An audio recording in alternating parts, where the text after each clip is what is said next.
Hello? Hello?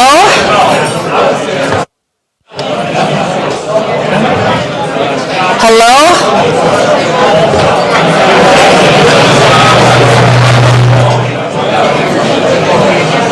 Hello, everyone. It is officially noon, but as you can tell by the buzz in the room, we are not quite ready. You're not quite ready to get started. So we are going to start in 3.5 minutes. Wow, Cindy, that's a first. What? You did the transition.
Is ready, who is with me. Happy Monday.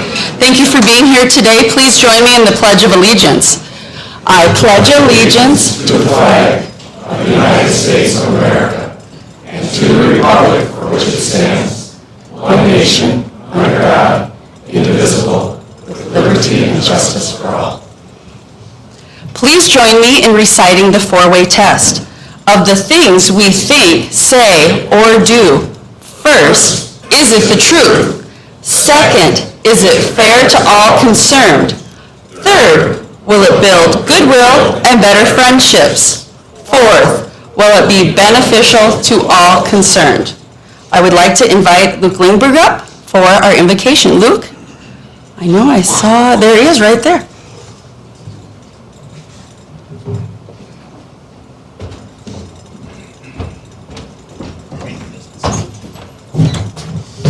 Thank you, President Cindy, and it's my great pleasure to have this delegation here from Rapid City today, South Dakota Trade. We have offices both in Rapid City and Sioux Falls, so particularly special for me to do this for you all today, so thank you. Please join me in prayer.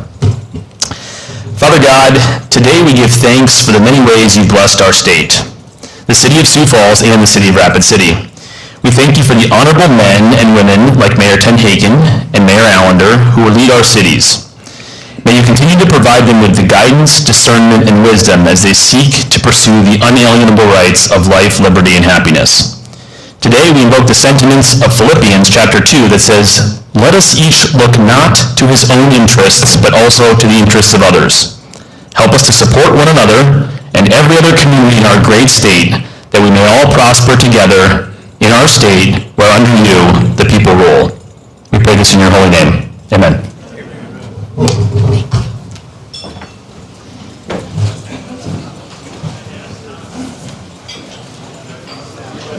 As you look around you, I hope that you see a new face or two. We have a number of guests today. I'd like to invite our guests to not be shy, but rather to stand. We'd love our guests to stand, and we'd love to thank you for being here. Look, the mayor is standing. He's one of our guests. I'd love our guests to stand so that we can thank you for being here today.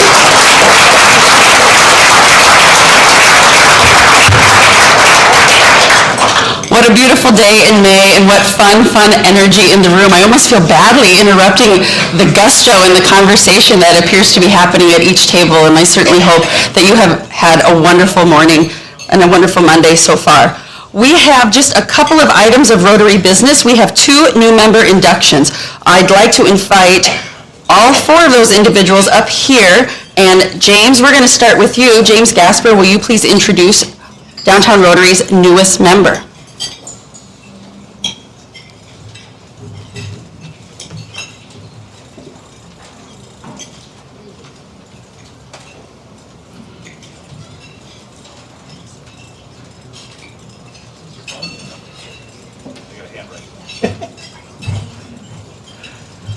Thank you, President Cindy, and fellow Rotarians. It is my pleasure today to introduce you to Destiny Marshall. Destiny is a principal realtor with Discovery Real Estate Company here in Sioux Falls. Her team of 8 serves the Southeast South Dakota region with real estate services both for owner-occupiers as well as investors. Destiny graduated high school in Sioux Falls and went to SDSU. Figured I needed a pause for, and began her real estate career in 2016. She has quickly developed into one of the leading young professionals in residential real estate.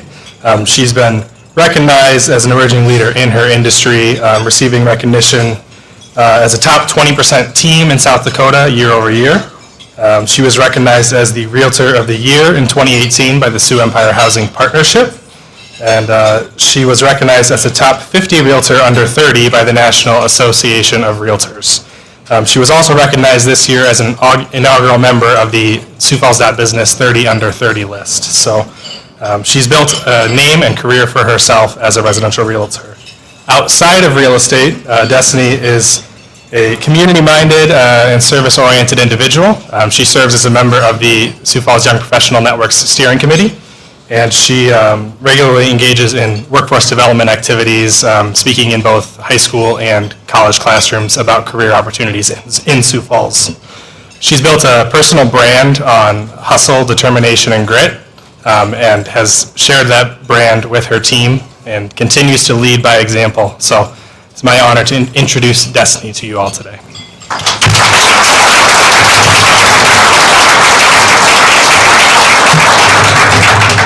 Hello, everyone. Thank you so much for having me today, and thanks, James, for giving my life story.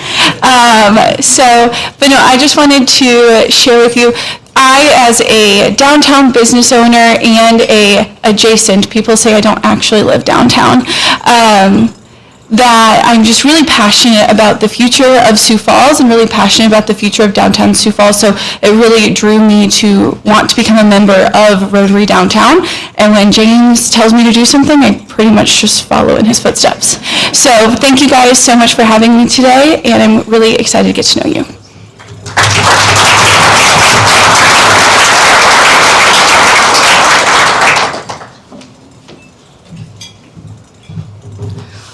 Our next new member induction will be done by Dan Kipley. Dan?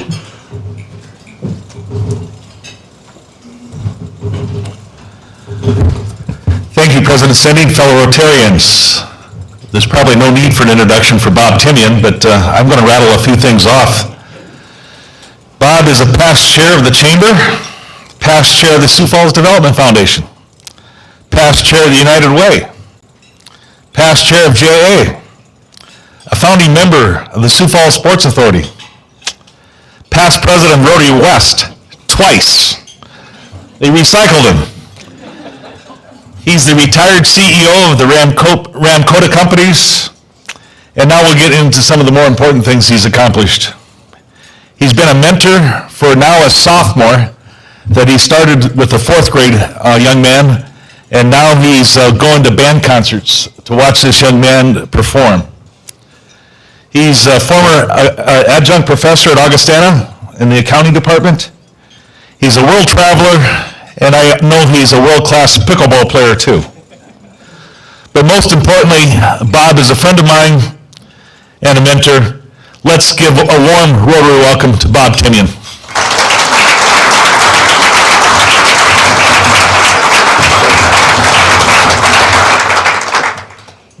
Well, good afternoon. It's great to be here, and thank you for accepting me back into Rotary. It's been a while. The Mondays work really well for me, way better than Fridays, and the group here, what you've done to the club is amazing. The first time I was here as a visiting Rotarian, do you know what the stink eye looks like? I sat in somebody's assigned seat. Didn't know that was a thing. So it's changed, and the membership here is a lot younger. We like it. I'm originally from Wahpeton, North Dakota. Went to Augustana where I met my wife. We graduated in '74. Lived as married students for one night and then graduated. So we just had our 49th anniversary. We have 3 children, all graduated from Sioux Falls Roosevelt. All 3 are in the Twin Cities with 2 grandchildren. We get to see them a fair amount. I think to me the whole thing about Rotary, that service above self, what we can do for others is just a great thing to do, and I'm really happy to be part of downtown Rotary. I look around and I see a lot of faces that I know, and thank you for allowing me to join, and we'll look forward to hopefully making contributions to this club as well. Thanks. Have a great day.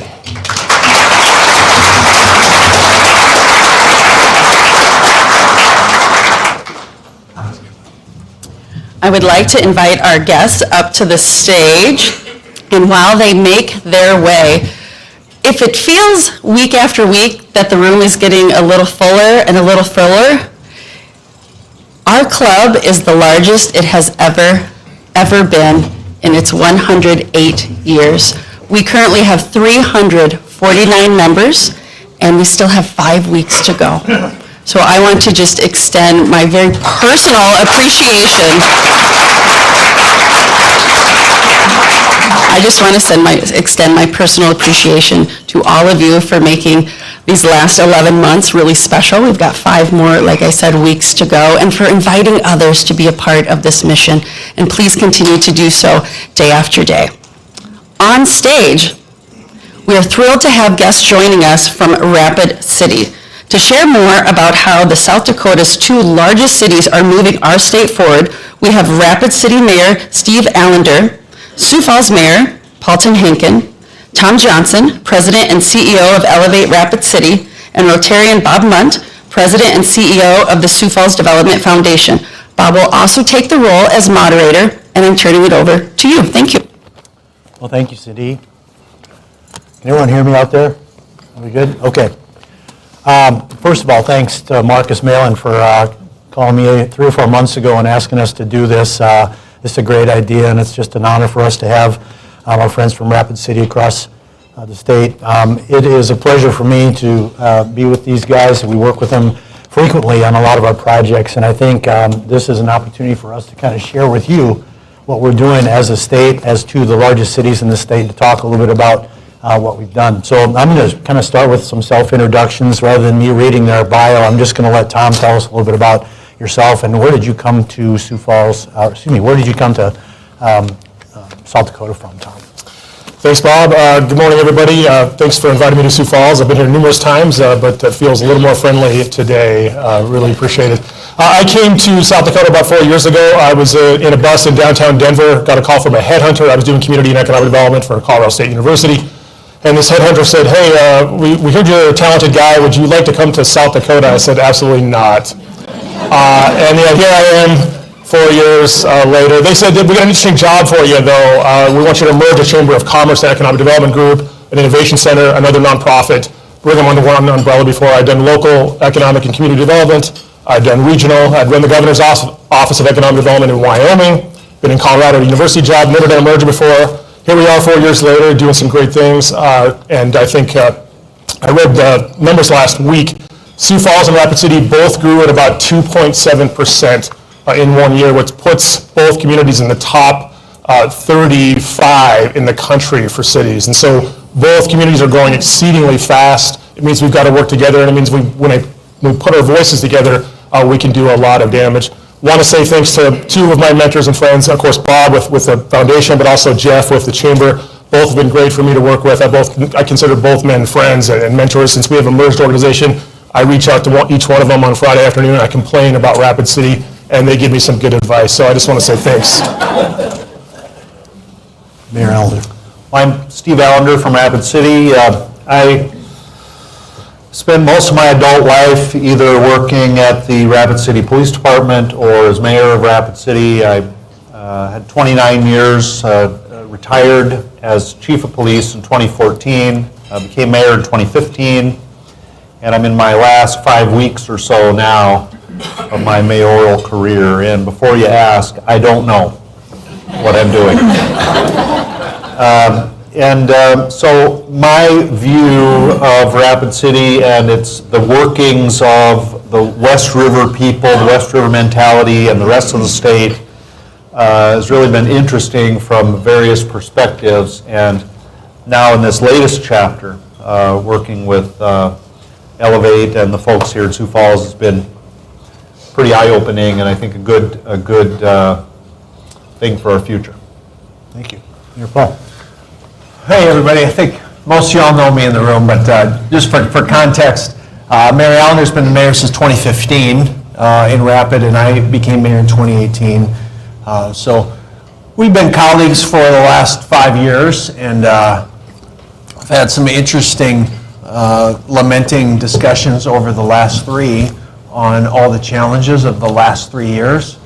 I'll never forget the Minerva's coffee we had that December morning. It was December 2020. We had just gotten through the we had the November surge of COVID, and just like, what are we doing, man? And like, what are we going to do? And it was heavy, and the stress was heavy on both of us. And it's just been very, it's been very comforting to have a mayor like Steve leading the city of Rapid. I'm a little nervous for what comes next over there, because we need a good, strong leader out there, because as the 2 largest cities in the state, as our communities grow, so does the state. And I think between Sioux Falls and Rapid City, I'm making this up, but we got to be darn near close to 50% of the state sales tax revenue comes from our 2 communities. So very important to have good leaders like Steve in the chair. So if you're in Rapid and you're listening or watching, get out and vote in a few weeks. You got an important election coming up. Thank you, Mayor. Well, Tom and I came in 2018. Tom, you came, I think, in 2019, and one of our first meetings together, I drove out to Rapid City to meet Tom, and we didn't realize there was a East River, West River feud going on.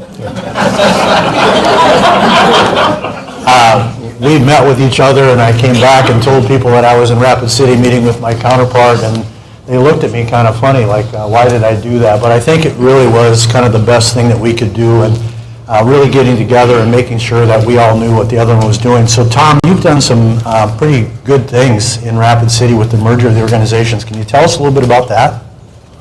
Sure, I think, it's in vogue these days in the country to merge chambers and EDCs, and they break apart and merge them again. So you see Colorado Springs has gone through this 5 or 6 times in the last 20 years. But I think consistency around advocacy and going in the same direction with the two groups has been interesting. I think here, you see the work with Deb and Jeff and you guys are going in the same direction. I think that's really what they were trying to capture when they started Elevate Rapid City. And in fact, Elevate Rapid City started with a visit in 2015 from our chamber over here to Sioux Falls to see what you guys have been doing under your umbrella. So I think, Elevate Rapid City really started as a result of that, and then they sort of went full merger. I think what's interesting is I didn't know East River versus West River. I said, wait a sec, you guys divide yourself up by a river, and then there's warring factions on each, and you don't talk to each other. That's how this works. And they said, absolutely, we hate Sioux Falls. And I said, I'm from Colorado, Wyoming, so I don't understand that. Bob he's from here originally, but he came from Iowa. I think both of us being a little bit on the outside had helped us, because we didn't understand we were supposed to not get along. So we said, hey, what if we started working on legislation together, and Jeff and Deb at the chamber, what if we started bringing our voice together? What if we started working on analytics together? And so I met with Bob's team and talked about some of the stuff we were doing around workforce analytics and big data, learning some of the stuff Bob was doing with his business park, some of the stuff we were doing with our David Luss Accelerator building in downtown Rapid City, our innovation center, if you will, and just starting to talk. Our staffs met, we talked about what we were working on, we were as transparent as possible, we weren't trying to hide stuff from each other like you see in other areas. And so just reaching across the river, if you will, understanding that we weren't really competition either. If you look at the two areas, they are different. Rapid City has a Midwest culture. It's tied to Pierre into South Dakota, but it's really a sort of a Rocky Mountain town. It's dry, it's elevated, it's got the mountains. Here, it's more humid, it is flat. You've got, the topography's different. You've got 2 interstates here. We only have one. Ours is more of a quality of life play. Yours is more of a cost and proximity to markets play. So when we realized we're not really competing, but we can actually augment our voices and lift each other up, I think that was a revelation, and it allowed for us to work on so many things. Specifically, this housing bill that had just finally passed, that was started 3 years ago with conversations with us in Sioux Falls. And we were even chastised by Senator Schoenbeck for bringing that housing bill to begin with. But I think that shows the power of when Sioux Falls and Rapid City say, nope, listen, we're going to work at this together. You have to hear our voice. In fact, you will hear our voice because we do have the votes. I think that's been a testament to that with that housing bill. So I think just working together across the river and understanding that this is not a competition, that we are growing together again. Like I said, we're both in the top 35 of fastest growing cities in the country last year. When you're growing at 2.7%, that is a brisk pace. It's 6 times the national average. That's a good thing, but it also comes with challenges. Crime, housing, infrastructure, all the stuff that these two gentlemen are going to talk about, and they're going to solve, not us, down the road. But I just want to say that it's been great to have these conversations. I don't think it had ever really been done before. We were able to start an Economic Development Professionals Association with economic development professionals across the state, which has had a lot of benefits to the profession and lifting up the profession. It's just a lot of benefits just for that first meeting, Bob, of saying, hey, you know what? Let's work together. We're not competing. Let's do this together. Let's lift South Dakota up together. I think an important point there, too, that I just want to double down on is the fact that when we go out to Pierre and work with our state legislators, we both go to Pierre with the knowledge that a lot of our smaller communities aren't as big of fans of our bigger communities as we'd like them to be. That's a nice way of saying a lot of them hate Sioux Falls, a lot of them hate Rapid City, because like you have all the stuff, you have the tourism, you have the you have the development, and some of the smaller communities in our state, they don't work as well or want to work as well with us.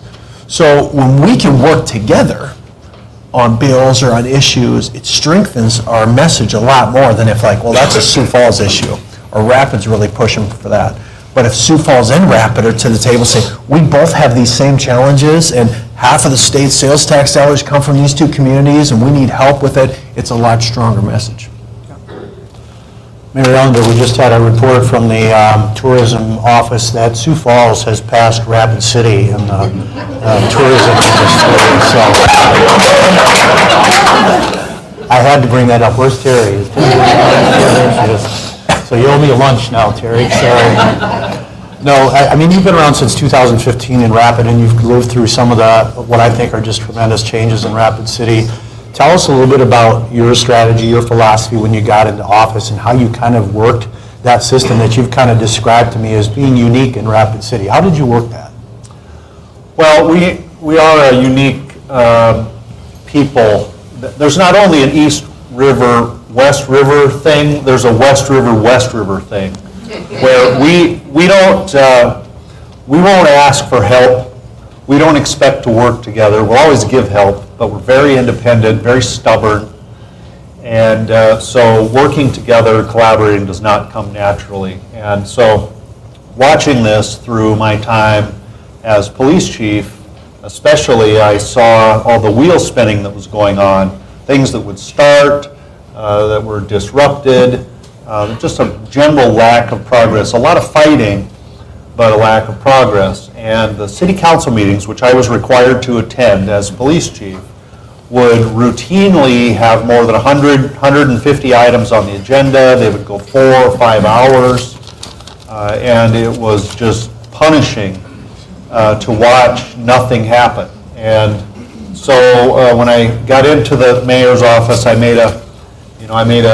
drew a line through the agenda and made sure to take out everything that didn't belong to the city council and kind of separated those things back out. My goal was to get us on the dais to behave professionally and efficiently as an example to other people, to see when the taxpayers want to know what's going on, how their tax money is being spent. They only get to read about the bad things.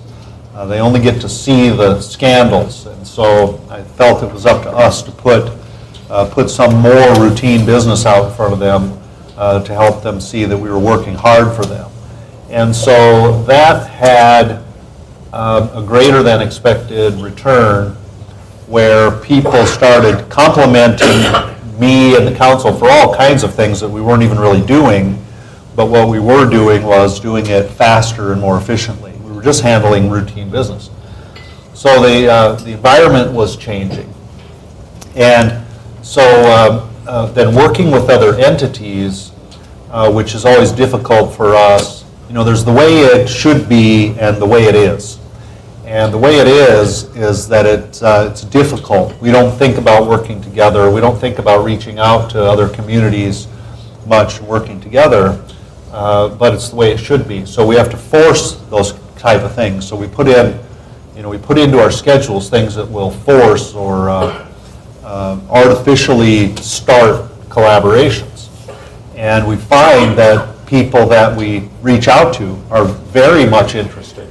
We reached out to the Sioux Falls City Council 2016 or so to see if we could get our council members together, have a kind of a summit at the river and get them all together and talk about stuff. And I really felt bad because I felt like the Sioux Falls City Council was being punished by having to talk to our city council members. But in reality, I think I got more positive feedback from the Sioux Falls City Council members than anybody. They were so excited to just be able to talk to someone else having similar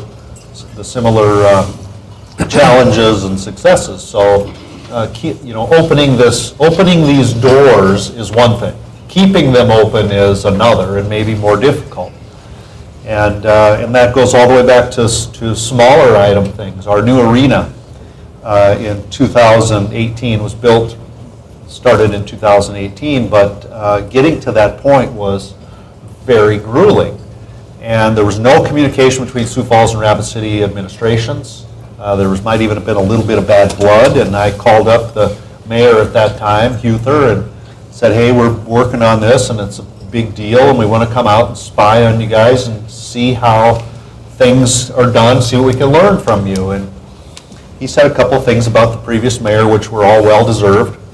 And then I made the trip out here, and Sioux Falls welcomed me with open arms, and ended up being a huge help to us in getting our arena built. And so it was good from that day on. It's been good through Mayor Paul's time as mayor. And, you know, during the pandemic, I mean, just having someone else to text or call and say, what in the world is going on? Why are these people, why are my staff doing this? Or what do you know, how do you deal with these type of things? It's very beneficial. And those are minor investments all along the way. A little text, a little call, an email. But those things pay big because they keep the doors open. And so I think I'd like to think that I'm helping to keep the doors open between us and other communities, and keeping the professionalism. So I'm too a little bit nervous because I've been in city government a long time now, and so I'm just going to tell myself I'm going to walk away and turn off the news and hope for the best or whatever. But it's going to be a little irritating if somebody gets in there and with a wrecking ball and changes it all back the way it was. Absolutely. Thank you, Mayor. Thanks for your time, too. I know you got a little more than 30 days left in your term, and obviously you've done a great job out there. He's lame duck city, dude. Lame Come duck, on. yeah. Change something in your 30 days that you have left, right? Yeah.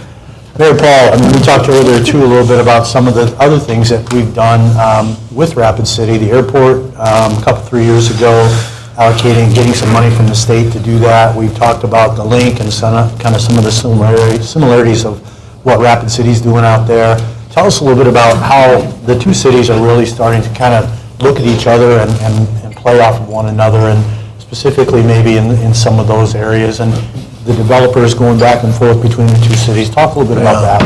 Well, this was a little bit of a learning curve for me when I got into public office, is that with cities and communities, you just kind of steal ideas and you just swap ideas. There's not a competition. It's not a zero-sum game. So, like, what are you doing with your homelessness challenge? And how are you dealing with the parolee problem that we have, of all these parolees being released early, and dealing with the crime? We have the same problems. So when you can find something that works in your community, I mean, it may be as small as, I remember being on vacation and snapping a picture of some "Don't give to panhandlers, support local charity" signs. I sent them to Steve. I said, I think we're going to hang up some of these here, and people will be mad about it, I'm sure. And you guys did something similar. It's like, can you send me a picture of those and what do they look like? And so just being able to share ideas, I think is really important. But it also manifests itself in policy change, like this Safe South Dakota group that we formed collectively with the public safety leaders on the west side and the public safety folks on the east side. Led to SB 146 this year, which is a truth in sentencing bill but for both Steve and I just talking and saying, we got to do something about this. We got a crime problem with people who are being paroled too early and are reoffending, and we got to figure out how to fix this. And that led to a change thanks to our legislators and their support and them carrying that bill forward. So stuff gets done, and those are the things that the public doesn't always maybe see, those discussions that we're having behind the scenes and trying to provide answers to hard problems. But we also, I think, have a common bond with Rapid, more so than even Aberdeen or Mitchell or Yankton, in that we just are the two large population centers. There's even some bills that were written. For instance, the climate EPA grants that the state just passed on, then cities with populations of 50,000 or more in your state were eligible. Well, that's him and me. And they accepted the grant, we declined the grant. We're on different pages on that. We didn't talk about it, though. I wish we had, before you guys accepted and before we declined. But the point is, like, that's a case where no other city can relate to that, because that's a federal guideline, and then it's only Rapid and Sioux Falls that are going to be players on that thing. So it's just good to have another ally in the state that we can help craft policy for, because I think if if a Huron and Puckwana got together and brought policy forward, I don't think it carries as much weight as when the leaders of your two largest population centers say, this is a big problem. No offense, Huron, Puckwana, if they're watching, but this is a big problem in our state that we need some resources to solve. Thank you, Paul. We've talked at length about Rapid City and Sioux Falls. We're known for Foundation Park and 2 interstates, and the fact that we have recruiting larger companies here to Sioux Falls. Our startup Sioux Falls operations are starting to get a foothold. You've been strong, kind of almost flipped that, where you've been very strong in entrepreneurial areas, startups, and you're starting to get a foothold in some of the larger industrial park things. Tell us a little bit about that and where you see that going. Sure, yeah, thanks, Bob. I think, again, you just got to play your assets. Rapid City and Sioux Falls are not in competition. I think you just look at the topography and the proximity of both communities, you can see that the asset base is slightly different. So I think you've had a lot of success here by doing land banking or having business parks and putting infrastructure in. The topography here is made for that. You've got 2 interstates, you've got a logistics hub. It's definitely made for that. That's your asset base, a little bit more of a manufacturing base. In Rapid City, we have to play to our quality of life. We've got the Black Hills literally next door to us. We've got the South Dakota School of Mines. And so when we decided where are we going to spend, at the time it was $10 million, now the price tag's been about 17. We just built an accelerator downtown named after our former chairman. Many of you know him in the room, the David Lust Accelerator Building. David was a former chairman, passed away a couple years ago, dear to my heart. So we named the facility after David. The original price tag was $10 million. Now it's ballooned up to 17. So we have a $17 million business accelerator, business incubator in downtown Rapid City. If you've driven past it, it's that cool, I think cool, modern-looking building that looks like it might have some fish scales on it, or no one knows what quite to make of it. We finally got the sign out there, so now they know what it is. But I think that $17 million in Sioux Falls has been put into the ground into the business parks, and rightly so. That's your asset, and it's been very successful with CJ. It's been successful with Amazon. We've had success with Property Mill. We've had some success as well. I think what's going to happen in the future is we've been pretty good at the entrepreneurship stuff. You guys have been good at the business park stuff. I think you're going to see us start to do a little bit more land banking. You'll start to do a little bit more of the entrepreneurship stuff, and I think you're going to see both communities rise together. What I am proud to see here every time I come to Sioux Falls is both communities are making investments in their built environment. You can just see right now and feel the downtown is the heart of Sioux Falls. It's the heart and soul of Rapid City. You can put you anywhere in the country in a mall and you're not going to know where you're at, but you're going to know where you're at if you're in a downtown. And I think making and continuing to invest in our downtowns is absolutely the most critical thing. It's going to bring folks into our downtown. It's going to allow us to bring that workforce that we both want to see here, those young professionals. And I think those are commonalities for both. We're seeing huge, hundreds of millions of dollars being invested in both of our downtowns to the betterment of all. Great, thank you. Yeah, I think we've seen a lot of that in our downtown. I mean, it is, when we get prospects that come in, one of the first questions they ask, places they ask to see is their downtown. They want to make sure that you're growing from the inside out, right? And so many communities, especially 10, 15, 20 years ago, the downtown was a ghost town. And so when you talk about the vitality of the entire community, downtown plays a huge role in that. The other thing they talk about quite often is housing. And Mayor, I know you guys have taken a big step forward in the housing area out there. Tell us a little bit about how your housing environment is and where you see that going over the next 5 to 10 years.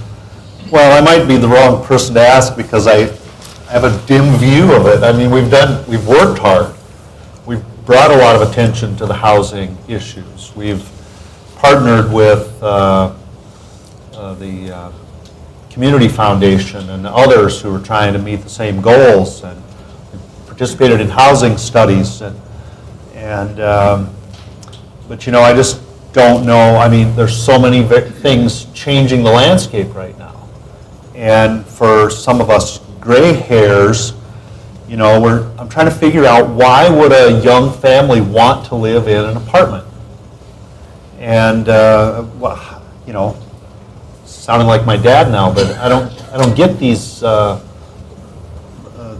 folks that'll go live in an apartment on purpose and stay there for years, so that they won't have to deal with the property upkeep and that burden of having that asset. But so we have a lot of apartments going up all over, and it seems to be never ending. The housing market is very kind of out of proportion financially to the average age wage earners. So there are a lot of frustrations around the whole housing market. So we started looking at these housing dollars from the state, which and it's frustrating to have some of the inside information. So earlier, before the legislative session starts, someone says, "Oh, we're going to give $100 million to this. We're going to give $200 million to this." And time goes on, and it gets into the Capitol, into the legislature, and pretty soon now nobody gets it because it's still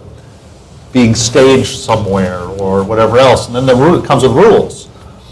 And it comes with rules to say that a certain percentage of it has to be given to people who aren't the two biggest communities in the state.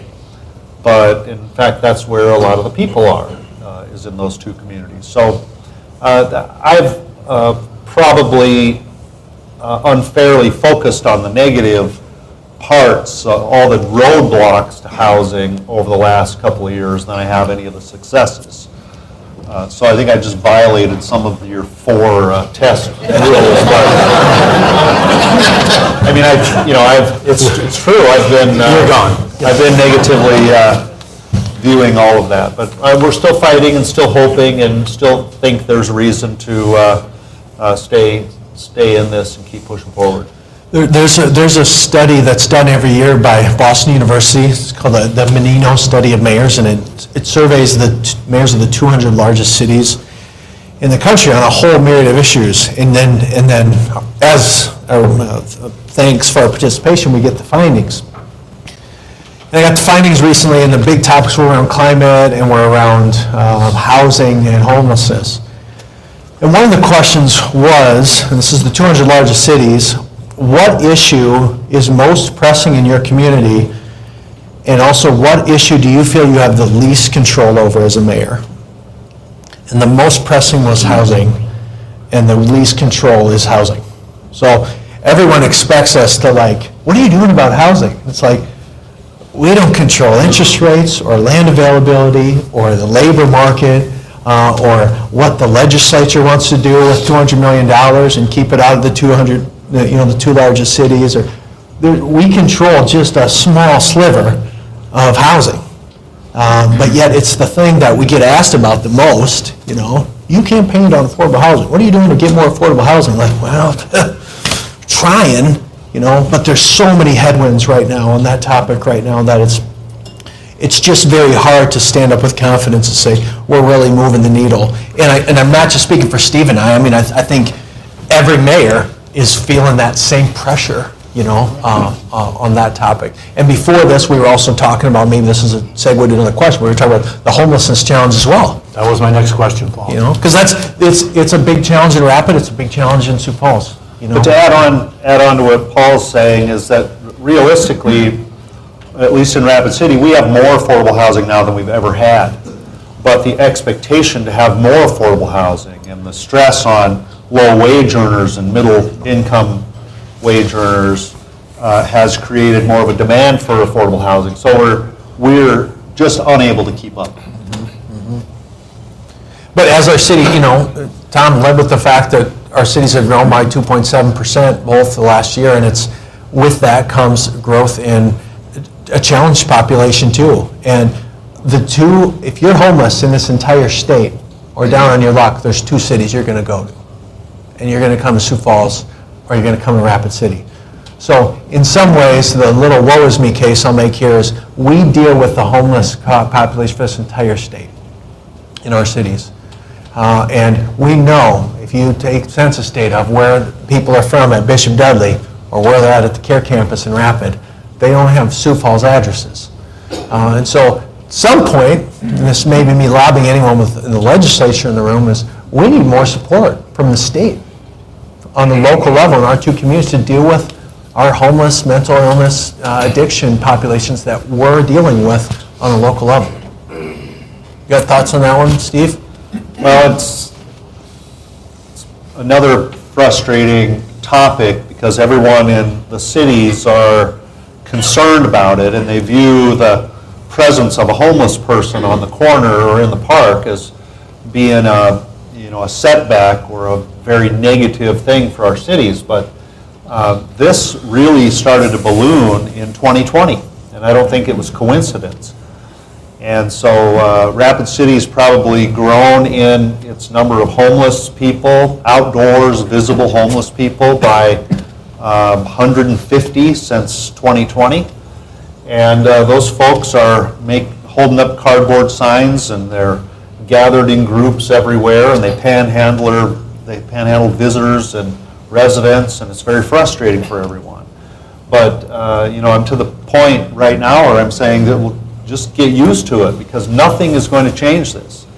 Every year, the Homeless Coalition does a point-in-time count of all the homeless people, and they catalog their names so that they don't duplicate, and they talk to all of the people in our communities who are on the streets, and they ask them how long they've been there and where they came from and so on. They also ask them what barriers they're facing or why they're not making some steps to get back into mainstream. And 20 years ago, there were a fair percentage of them that would say, well, I had a medical bill and I lost my job, and then I lost my house, and I'm just not able to go back to work yet, but pretty soon.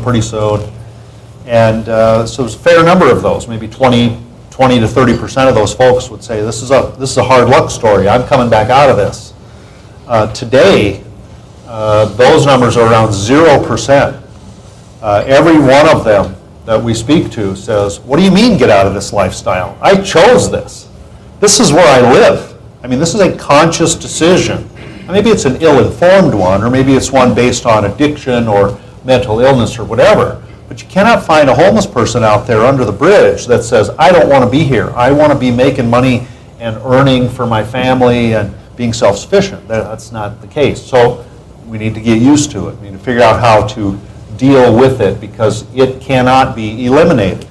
And especially in South Dakota, where the feelings are what they are about government handouts and that sort of thing, and even especially on the western half of the state, where those people should just be going to work. Well, of course they should, but that's how it should be. And how it is they are not going to work, and they will not go to work. So this is a big issue. And even though citizens will conflate the two, crime and homelessness, our homeless individuals are not the majority of our people committing the crimes. And so these are two separate issues, both that ballooned in 2020 and added on to the already stressful time of the pandemic and the end of the Trump era and all the new political fighting and all that kind of thing. So there's a bit of a challenge right now to maintain the public decorum and to make people feel safe. And I've talked till I'm blue in the face, and one of the things that's been very apparent is this: the general public has, for the most part, forfeited their participation in the criminal justice system. The general public no longer locks their cars. They keep their guns in their cars. Over the last 4 years, we've had 500 handguns stolen out of cars in Rapid City. It's ridiculous. And but people call the government. Someone stole my stuff and you need to get it back for me because I'm a taxpayer. Well, this has got to be more of a team approach and more of working with the public instead of working for them as slaves. But there's a lot of these challenges, and the one thing people can do is they can speak out. They can go to the neighborhood meeting, and they can go to the city council meeting. They can speak out. They can demand that something be done, because that's the only thing that can make them feel better. Mm-hmm. So we get a lot of public, complaints about this type of thing. Thank you, Mayor. One last question for Tom, then we'll open it up for the rest of the group here. So, Tom, you're kind of a data guy. At least us in the profession know you as a data guy. How does South Dakota stack up to Colorado, where you've been, and Wyoming, where you've been, when it comes to their how they conduct business in the state and how they kind of recruit companies? Wow, interesting question. I think, back in the old days, the governor used to send me to to California, and it was just about hey, go tell them we have low taxes and cheap electricity. It didn't work, by the way. We didn't have an ocean, so I don't know why. I don't know why that worked, but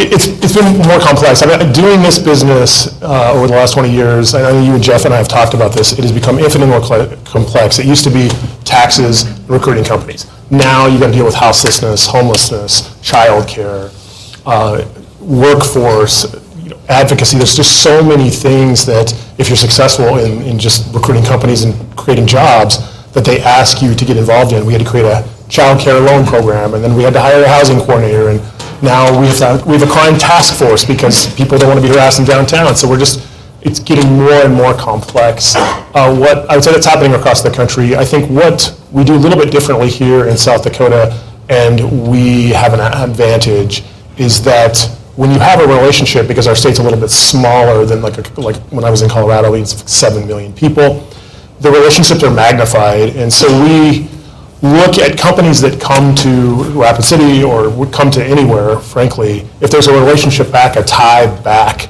We use social network analysis and some of this big data.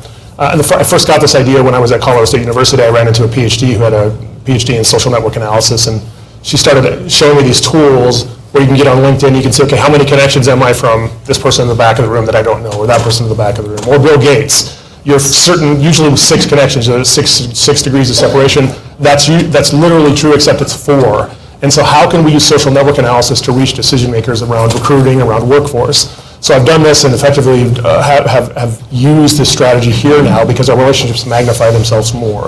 So anybody that's gone to school at South Dakota State University or USD or South Dakota School of Mines that's in Silicon Valley as a CEO, I can use big data to find their name, which company they work for, I can get their email, their cell number, I can reach out to them. In fact, 2 weeks into the job at this current role, I did that data search, and there was a guy in Silicon Valley who was a CEO that went to South Dakota School of Mines. And I said, hey, I lied. I said, I did not say I got your data based on this creepy database that I have access to. I said, I saw you on LinkedIn, and I saw that you went to School of Mines, and you're a CEO in Silicon Valley. He said, yep. Did you enjoy your time in Rapid City? Oh, yeah, I loved it back in the 70s, blah, blah, blah, blah. I said, hey, just looking for your advice. Saying, is there a way we could build maybe some more tech corridor or some tech jobs here?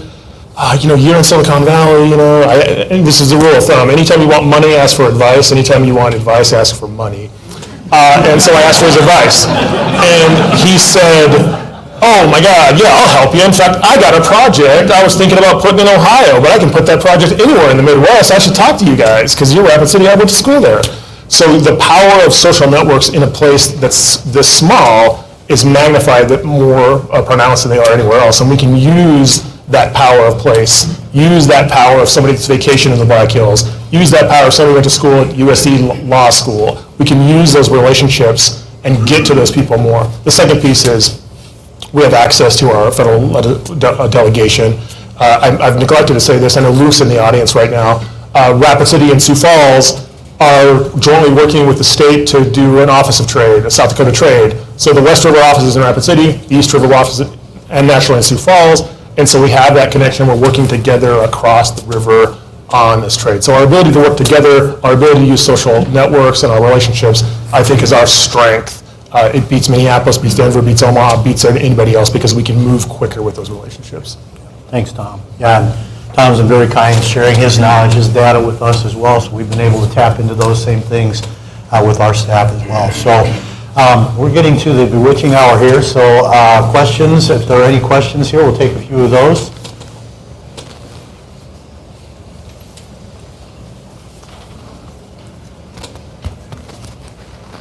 Hi there. Question is the state of South Dakota is lacking in population in general, but now we're seeing some population growth in Sioux Falls and Rapid City. And a lot of that population growth, where are you seeing it come from? What is it coming from? The rural areas moving to Rapid City and Sioux Falls, or is it coming from out of state? And what states are they coming from? Bob, I guess I can take this. I look at that data all the time. We could actually break it down by city. So I have a database that shows where people are coming from before they come to Sioux Falls, and actually where they go to, which county they go to when they leave Sioux Falls. And you'll see a lot of migration between East River, West River, Rapid City, Sioux Falls. So it's like a net zero right now between the populations. We're seeing a lot of Minnesota, a lot of Colorado. During the pandemic, we saw a lot of folks from the coast coming. There was this pandemic, not a shocker to all of you, lockdowns. We didn't lock down, thanks to the governor. We did not lock down, and that allowed us to sort of keep this sort of mantle of, hey, we're the only state that didn't lock down. And people in Portland hear that, and whether they believe it or not, it's a perception that they've gotten from the news, so that helped us a lot. Before the pandemic, we had about 7 prospects looking at Rapid City. Now, any one month, I've got Lori in the audience here, she's our Economic Development Director. We probably have 60 to 70 projects looking at Rapid City. That was post-pandemic, and they're from all over the country, but I would say primarily those places where they were fleeing what they perceived to be lockdowns, and then you combine that with the social unrest from some of the major cities, we were getting a lot of interest out of the Minneapolis area, a lot of the Denver area, a lot of the coasts, because you're seeing a lot of that pandemic combined with social unrest. Let's flee our big city because we're locked down and we don't know what's going to happen with these riots. Let's flee to the smaller city and let's remote work from a Sioux Falls or a Rapid City. So we're seeing a lot of that. The other thing you saw is a lot of folks that could retire early are coming. They might have been in the Air Force in Rapid City. They're coming back at the age of 50. They can also work now, but they could be retired. So we saw a lot of early retirements as well. So that's some of the data. But I can specifically, if anybody's interested, look at Sioux Falls proper and get you the exact counties that people are coming and going from. Ours kind of mirrors that. We're looking at Minnesota, Wisconsin, Illinois. Again, you can probably guess which states they're coming from, right? So we see a lot of that. Occasionally we'll see some folks from California that'll be making their way out here too. We were looking at the demographics earlier. It's really spread across the board, right? From 24 all the way up to 55. It's a pretty good even smattering of the age limits that those folks bring into the state. Joe Batchelor here with Downtown Sioux Falls. Tom very well stated on the importance of downtowns. Appreciate those. I'll take that $20 after the. Yeah, you got it. I just wanted to give a shout out, Mayor Allender, with the Journey On program in Rapid City. I think a lot of times, people think of Sioux Falls as being a community to provide the leadership in the state, and Rapid City has really provided really good leadership on the homeless front. And in the downtown industry, we have a term called R&D. It's called rip off and duplicate. And we're doing something kind of similar to what you've done. I just was wondering if you could speak a little bit to the Journey On program and how that came about. Well, thanks for bringing that up. So it's a big topic, so I'll shortcut it a little bit. Realistically, starting in 2020, it was harder to hire police officers. Police officers have always been the primary caregivers for the homeless in our communities, and it's not quite a perfect match. Police officers are really short-term problem solvers, and these homeless individuals have long-term problems. So, but we did the best we could for years and years, and at the same time, the hiring was falling off, the crime was rising, the protests and riots, the homeless was increasing, all this. It created the need to find a different solution. So we started to look to a nonprofit partnership that is almost entirely, if not entirely, staffed with people who were formerly homeless and former addicts. And so we bought them a couple of vans for transport. We signed a contract with them, and they started taking our homeless calls for service, but they were doing it differently. They were giving rides to where these folks need to go. They were giving rides to a medical center rather than this person calling an ambulance. So immediately we started to document the cost savings in terms of paramedic and ambulance costs and police officer costs. And so in the first 12 months, they took more than 10,000 calls for service away from the police and the paramedics. And I mean, that is a cost savings of, it's a huge cost savings. I mean, we're into the millions of cost savings. That came at a time when about 65% of our police calls for service were homeless related. And that says a lot because the other calls were up as well. So this has been a very beneficial, very necessary partnership. It's grown. Now they're getting some grant funding, plus they're getting some of our general fund dollars. We put about $360,000 a year in it, which to the average taxpayer will say, wow, that's a lot. Yeah, but we're putting $15 million in public safety funds into homelessness, and we're doing the worst job with it. I mean, so the return on investment is really better. They get a credible messenger in that Journey On employee who knows, who's been where this person has been, knows how to talk to them, knows how not to talk to them. And so it's a lot better result. We're still kind of we're getting into the second year. We're budgeting for the third year now. So there's a lot of development still needing to be done with that partnership, but it's really the best, one of the best things that we've done in the time I've been mayor is commit to this. And of course, we have a lot of super right-wing people, you know, who wouldn't think this would be a good investment. But they're also the ones at the front of the line to complain about the homeless problem. So we're doing the work for everybody here, and it's being done better than it's been done ever in our city's history. So thanks for bringing that up. Bob, I'm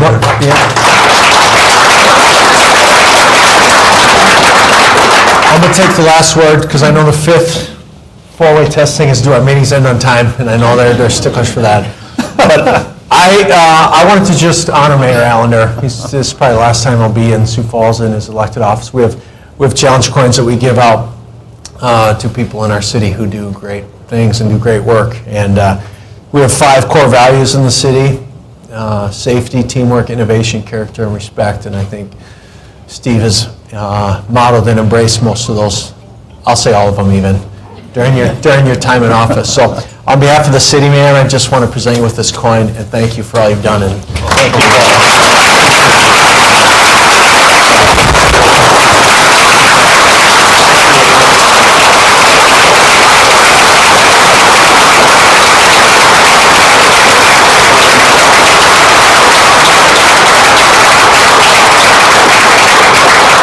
Gentlemen, thank you very much for being here today. I think it's been a great program. Thanks for coming over to Sioux Falls. You're always welcome here. Mayor, if you get a chance for a vacation after you're out of office, please come back here and visit us. Sounds good. I'd love to have you. So, sounds great. Thanks a lot. Thanks to all of you for showing up today.